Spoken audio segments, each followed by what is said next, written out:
My life has changed so much in the last 60 to 90 days. And one of the lessons I've learned along the way is that nobody will believe in you. Nobody. And they shouldn't have to. It's not their fault. Like, you have to earn their belief. Like, what have you done in your life that makes people think that they can believe in you, that you can accomplish these crazy things? And I think for the first part of my journey of trying to build this business, is I'd get really mad whenever people doubted me, didn't believe in me. And now instead I channel that energy to developing stronger self-belief. And what happened is I believed in myself alone, which got me through 18 months of suffering. And then it worked, and now I've earned the trust from people like my wife, my friends, my family, and now they believe in me, and it's not their fault. I had done nothing in my life to give them something to believe in. Channel your energy to self-belief instead of getting pissed at people who don't believe in you. I'm on my way to UFC Iowa right now. I just bought, me and my dad, the best tickets in the house, floor tickets right up against the cage. This is like such a surreal moment for me. A lot of like these online gurus are buying Porsche 911s and like just doing some of the crazy stuff. That's totally fine. I think that's like super sick. I want to get a Porsche 911. I want that lifestyle too. But like recently, past 60 days, I went from 3K to 40K in my business per month. And like first I had to get out of debt and do all these things. And the first thing I wanted to do is do something special for my dad. He was my wrestling coach growing up. Which, wrestling's connected to the UFC, and he's kind of like a failed serial entrepreneur. And so this feels like a full circle moment where like, there's this quote that says like, the story of the father is embedded in the son. I think it's so true. I think I had this inner vow in myself that like I'm going to finish what my dad started, and that was this entrepreneurial spirit. And sometimes that can actually be really dangerous, side note. But it feels like we did it, And so tonight's a crazy like full circle moment for me. I'm gonna be, right down there on the floor next to Rogan and Dana White and whoever else is in Iowa. So like obviously nobody like famous is gonna be here. But like we competed. My dad wrestled in the state finals in this exact arena. I wrestled in the state finals in this exact arena. And now we're gonna go back to that exact arena and like share a moment that is like a symbolism of business success, which is like what tied us together. I don't know. It's just surreal.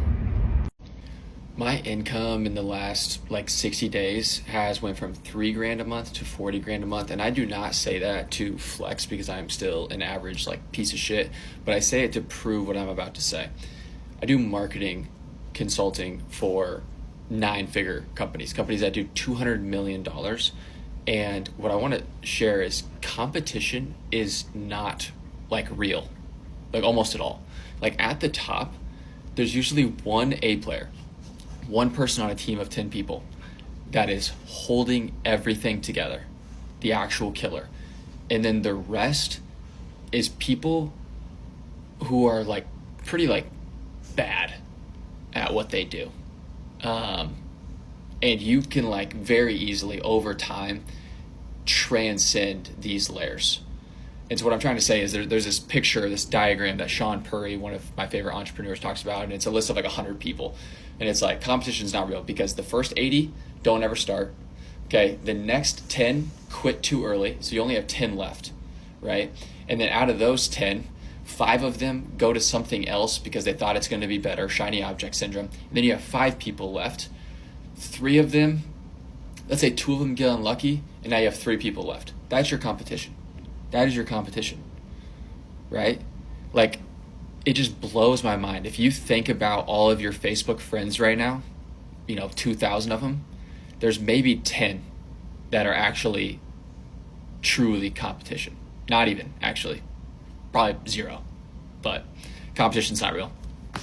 Welcome to day 4 of Content Strategy Tactics, where I give you a mini TED Talk every single day until Christmas to help you go viral, monetize, and build your content strategy. Today, we're talking about how you should be spending your time as a content creator. Let's say you have 1 hour.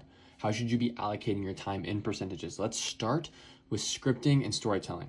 You should probably only be doing that for about 5%, okay? 5%. How much should you be doing? Let's say spending time on hooks. Okay, everyone says you should spend the most time on hooks. I think about 10% of your time. So it's gonna be a little bit more than the 5%, but not by much, okay? 10% on hooks. Next, how much should you be spending on editing? Editing, production, setting up your camera, probably like 5% of the time. You should not be doing very much editing at all, 5%. Now, this one is a little bit more unique. It's also a 5%er, but it's really important.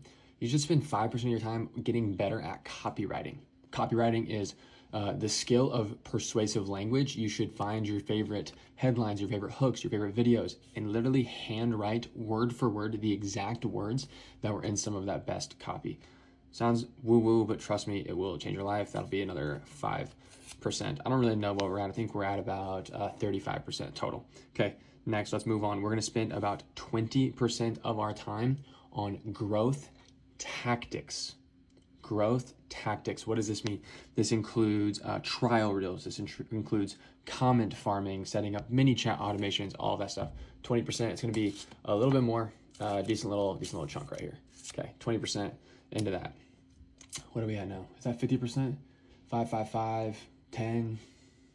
Who knows? All right, let's keep moving. Another 20% or maybe a 25%er, let's round up and say 25%, maybe 15% or somewhere in that range, is we want to spend that time on strategy. What do I mean by that? You want to balance top of funnel, going for views, and bottom of funnel, going for conversions, and then middle of funnel, going for education and nurturing your viewers and positioning yourself as a thought leader potentially. Okay, so that should be probably, let's say 15%. Now, what is all of this right here? This is about 40%. I don't know if my math is math or not. I don't really care. This is about 40%. This should be on ideation. You should spend at least 40% of your time on ideation. You should be scraping other competitor TikToks. You should be scraping YouTube. You should be scraping your data. You should be scraping Reddit. You should be scraping literally anything in the world to make sure that your topic selection, what your video is going to be about, is good.